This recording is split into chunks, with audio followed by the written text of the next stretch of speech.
quiero contarles un poquito acerca del Reglamento Federal de Seguridad y Salud en el Trabajo, específicamente en el artículo 42. Ese artículo contiene seis obligaciones de las empresas. Que las empresas deben cumplir en cuanto a ergonomía.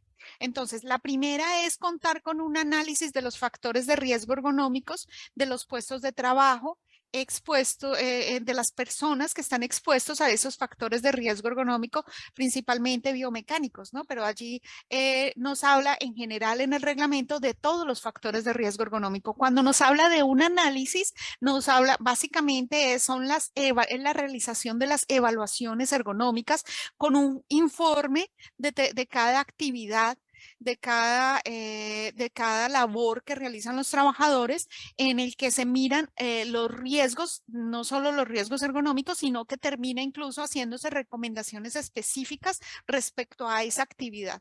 Ese es el análisis de los factores de riesgo ergonómico.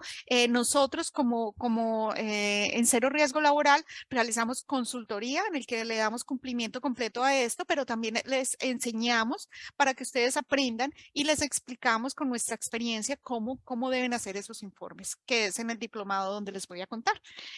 Muy bien. También entonces, la segunda obligación que nos dice que debemos aplicar unas medidas de prevención y control de esos factores de riesgo ergonómico que se encuentran en las empresas o en nuestros centros de trabajo. El tercero también nos dice que se deben practicar unos exámenes médicos al personal ocupacionalmente expuesto. El personal ocupacionalmente expuesto son los trabajadores que están expuestos a esos factores de riesgo de tipo biomecánico, como les vengo comentando.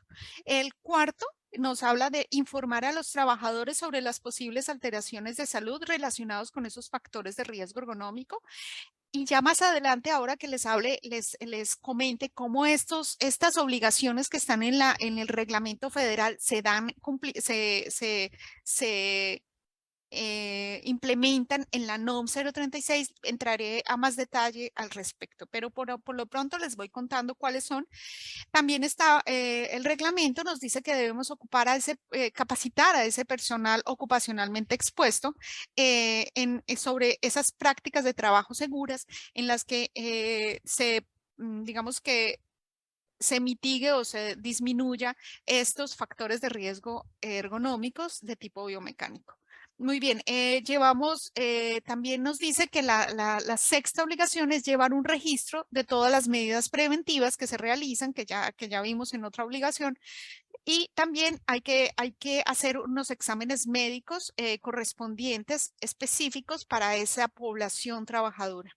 Muy bien, estas son las obligaciones que aparecen en el reglamento, pero lo que yo quiero hacerles notar es que habla de todos los factores de riesgo ergonómico y esos mismos factores de riesgo ergonómico, o sea, esas mismas obligaciones, es más, en el mismo orden y tal cual como aparecen en la norma oficial mexicana.